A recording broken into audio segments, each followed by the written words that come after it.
Today our topic is Iqbal Day because today is the 9th November। 9 नवंबर को हम Iqbal day मनाते हैं और इस मुनासबत से मैंने सोचा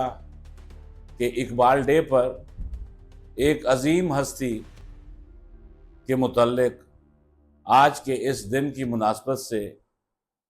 कुछ थोड़ी सी बात आपके सामने रखूं।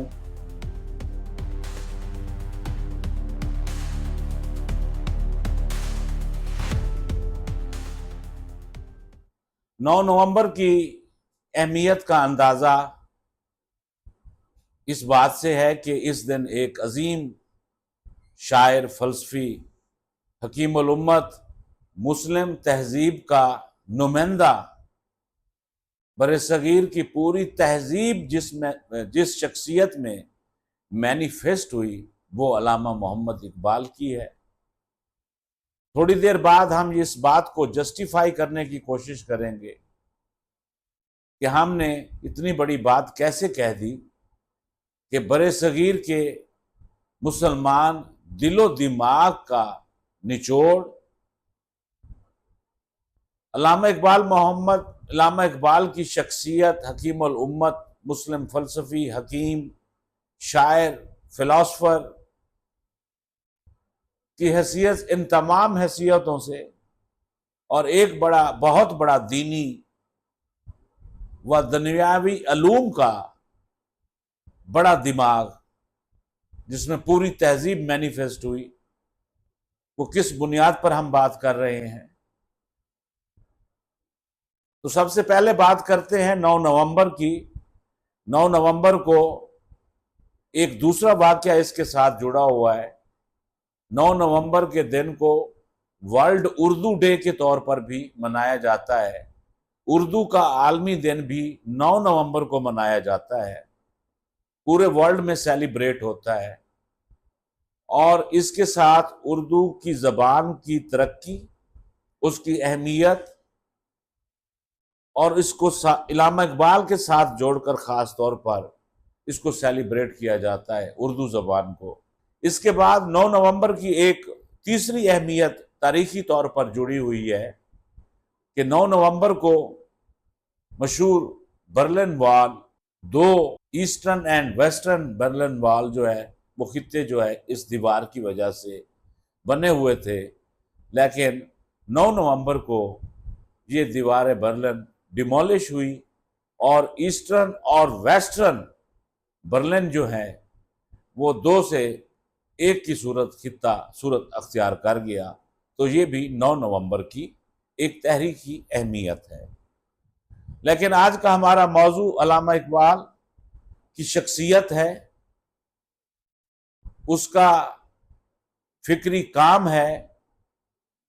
कि अल्लामा इकबाल हमारे लिए कितना बड़ा असासा है। इस बात की अहमियत का अंदाज़ा हम इससे लगाते हैं कि 20वीं और 21वीं सदी के जो पोस्ट मॉडर्निस्ट फिलोसफर हैं, जैसे एज़रा पाउंड, मिशेल फोको, तो उनमें से मिशेल फोको की थ्योरी है एक इंडिविजुएशन ऑफ सिविलाइजेशन की। मिशेल फोको ये कहता है कि हर दौर की, हर अहद की एक अपनी एस्टीम होती है, एक एपिस्टेमोलॉजी एपिस्टेमोलॉजी होती है और मिशेल फोको इस थ्योरी ऑफ नॉलेज को सिर्फ नॉलेज तक ही नहीं रखते, बल्कि वो इसका रिश्ता, इल्म का रिश्ता, नॉलेज का रिश्ता ताकत से जोड़ते हैं और उनके यहाँ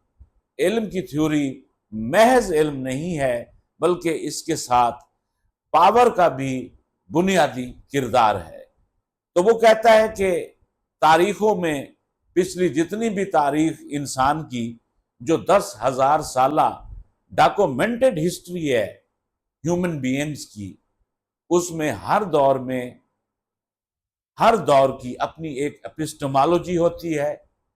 अपना एक तसव्वुर इंसान होता है, अपना एक तसव्वुर दुनिया होता है, तसव्वुर तहजीब होता है, मसलन तसव्वुर मजहब होता है। कोई भी आइडिया, कोई भी थ्योरी हर दौर में रहती है। मिशेल फोको ये भी कहता है कि उस दौर के जो अजीम लोग होते हैं, जो इंडिविजुअल अहम होते हैं, वो एक भी हो सकता है, एक से ज्यादा भी हो सकते हैं, कि जिनमें वो पूरी जो है एपिस्टेमोलॉजी और उस तहजीब की पूरी जो है कार फरमाई किसी एक शख्स में मैनिफेस्ट कर जाती है, तो इसको वो इंडिविजुएशन ऑफ सिविलाइजेशन कहता है। और मैंने ये भी कहा कि वो इल्म को सिर्फ इल्म तक महदूद नहीं रखता, बल्कि इल्म के साथ प्लस पावर उसको भी इसके साथ जोड़कर देखता है। और वो ये कहता है कि हम इल्म को ताकत के अलावा नहीं डिफाइन कर सकते, क्योंकि जब तक ताकत का उन्सर इल्म में शामिल नहीं होता, उस वक्त तक इल्म की तारीफ मुकम्मल नहीं होती। तो हमारी इस बात का, मिशेल फोको की इस थ्योरी का बताने का मकसद ये है कि हर तहजीब में कुछ शख्सियतें ऐसी होती हैं जिनमें वह पूरी तहजीब जो है वो मैनिफेस्ट होती है, उससे जाहिर होती है। मिसाल के तौर पर यूनानी तहजीब जो है वो ह्यूमर में मैनिफेस्ट हुई नजर आती है हमें, और इसी तरह अंग्रेजी जो तहजीब है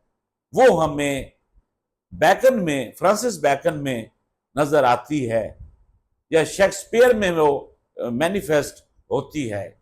तो इसी तरह जो जर्मन तहजीब है वो भी उस वक्त के बड़े जो फिलोसफर थे और पोइट शायर थे, गोएटे, उसमें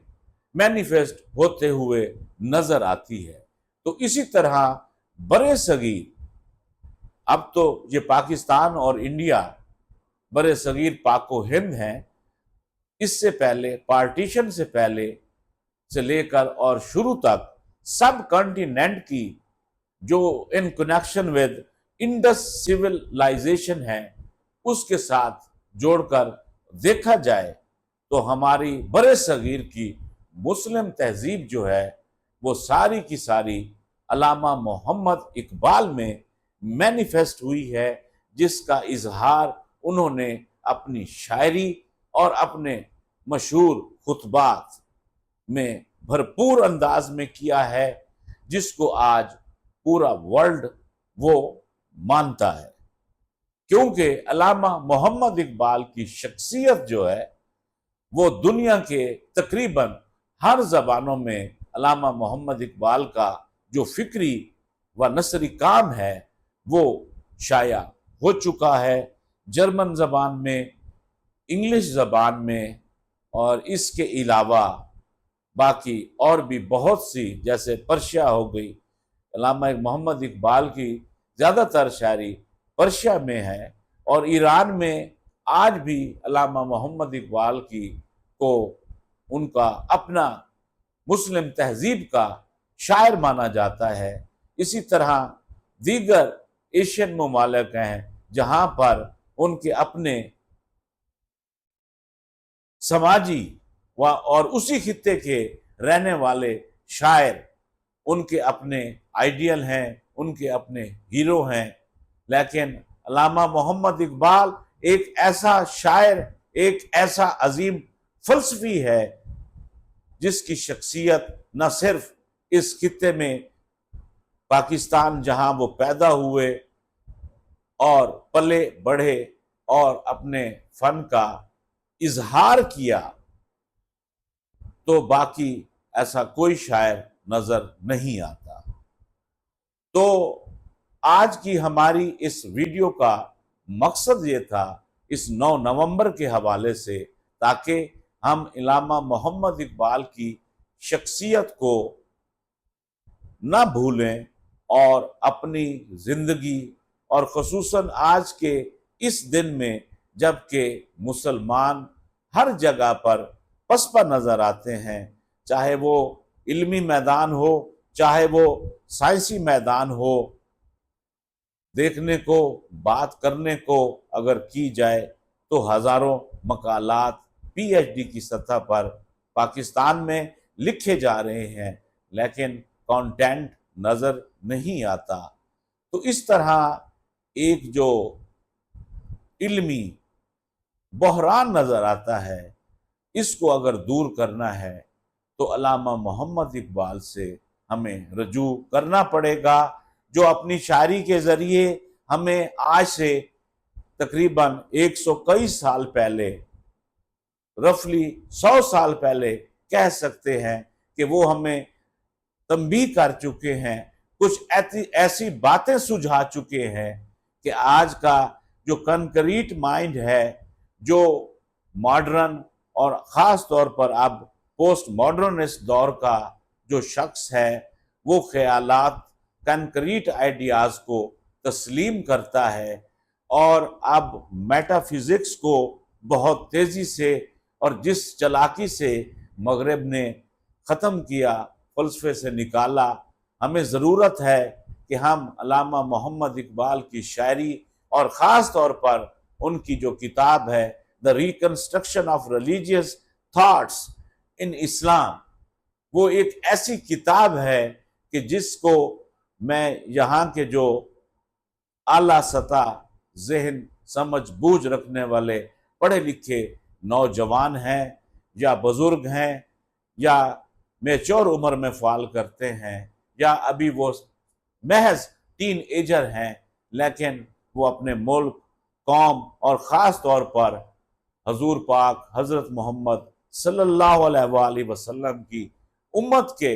नज़रिए से किसी एक काज पर, और वो काज हज़रत मोहम्मद सल्लल्लाहु अलैहि वसल्लम है, तो हम इकट्ठे हो सकते हैं और अपना इल्मी व दीगर बहरान मुआशी वगैरह वगैरह इनको दूर करते हुए, क्योंकि हमारे सामने एक तारीख है जो 7, 8, 9 और दूसरी सेंचुरीज में हमें दौर नजर आता है जब मुसलमानों की हुकूमत पूरी दुनिया पर थी, मुसलमान हर तरफ छाए हुए थे, यूरोप जो था वो अंधेरों में भटक रहे थे, लेकिन आज इससे वाइस वर्सा सूरत हाल हो गई है। तो इस सूरत हाल में मैं आज 9 नवंबर को अपने भाइयों से ये गुजारिश करना चाहता हूँ कि हम अपनी ज़हनी सतह को बुलंद करें, हम उन फलसफियों को पढ़ें जो आज से 100 साल पहले हमें इकबाल इंट्रोड्यूस करवा गए। वो एक शेर में 4 फलसफियों का जिक्र करते हैं, तो जब तक हम उन फलसफियों को नहीं देखेंगे और अल्लामा मोहम्मद इकबाल की शायरी में जो पैगाम है उसको नहीं समझेंगे, और सबसे अहम बात जो न सिर्फ हमें इस दुनिया में फ़ायदा देती है, जो हमें आखिरत में अब्दी ज़िंदगी में फ़ायदा देने वाली है, वो उनके वो the reconstruction of religious thoughts in Islam है, जिसमें वो बात करते हैं कि अब हमें वक्त आ गया है कि अब हमें अपना डिस्कोर्स जो है, इस्लामी डिस्कोर्स, वो जदीद तर्ज पर इसको